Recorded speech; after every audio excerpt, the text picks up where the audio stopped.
Hello শিক্ষার্থীবৃন্দ, কেমন আছো সবাই? আজকে আলোচনা করব 23 পৃষ্ঠার কাজ খ নিয়ে। গত ক্লাসে কাজের ক নিয়ে আলোচনা করেছি, আজকে খ নিয়ে আলোচনা করব। প্রশ্নটা প্রথমে দেখে নিই। প্রশ্নটা হচ্ছে B equal Y such that Y পূর্ণ সংখ্যা এবং Y cube is less equal 18। সেটটিকে তালিকা পদ্ধতিতে প্রকাশ করো।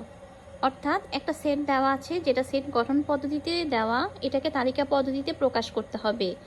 আর এখানে ওয়াই হচ্ছে একটা পূর্ণ সংখ্যা এবং ওয়াই কিউব 18 সমান অথবা ছোট হতে হবে।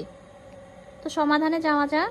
প্রথমেই বি লিখে, মানে দেওয়া আছে বি ইকুয়াল, আমি সেট যেটা দেওয়া আছে সেটা লিখব। এবার পূর্ণ সংখ্যা সমূহ আমরা জানি, পূর্ণ সংখ্যা হচ্ছে নেগেটিভ, পজিটিভ এবং জিরো সহ সংখ্যাগুলা। তো পূর্ণ সংখ্যা তাহলে আমার পূর্ণ সংখ্যা সমূহ হবে 0 +-1 +-2 +-3 +-4 dot dot dot dot.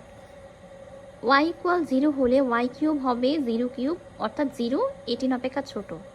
Y equal যদি +-1 লিখি, ওয়াই কিউব সমান +-1 হোল কিউব হবে +-1, যেটা 18 অপেক্ষা ছোট। ওয়াই ইকুয়াল যদি +-2 নেই, সেক্ষেত্রে হবে, মানে কিউব করলে +-8 হবে, যেটা 18 অপেক্ষা ছোট। y ইকুয়াল -3 হলে হবে y কিউব, অর্থাৎ +-3 হোল কিউব। আমি এখানে -3 +3 আলাদা করে লিখেছি, এটা একটা কারণ আছে। -3কে যখন কিউব করব সেটা হবে -27, যেটার মান 18 অপেক্ষা ছোট। কিন্তু y ইকুয়াল যখন আমি 3 নিব, y কিউব আসবে হচ্ছে 3 কিউব, মানে 27, যেটা 18 থেকে বড়, 18 থেকে ছোট নয়। আবার y ইকুয়াল যখন -4 নিব, y কিউব মানে -4 কিউবের মান হবে -64, যেটা 18 অপেক্ষা ছোট। অর্থাৎ নেগেটিভের যে মানগুলো, এগুলাকে আমি যতক্ষণ কিউব করব, মানে মানটা নেগেটিভেরই আসবে, যেটা 18 অপেক্ষা ছোট। কিন্তু মানে ধনাত্মকের দিকে আমি 2 পর্যন্ত নিতে পারবো। 3 কিউব 27, যেটা 18 থেকে বড় হয়ে যায়, ছোট হয় না। তো 3 বাদ চলে যাবে।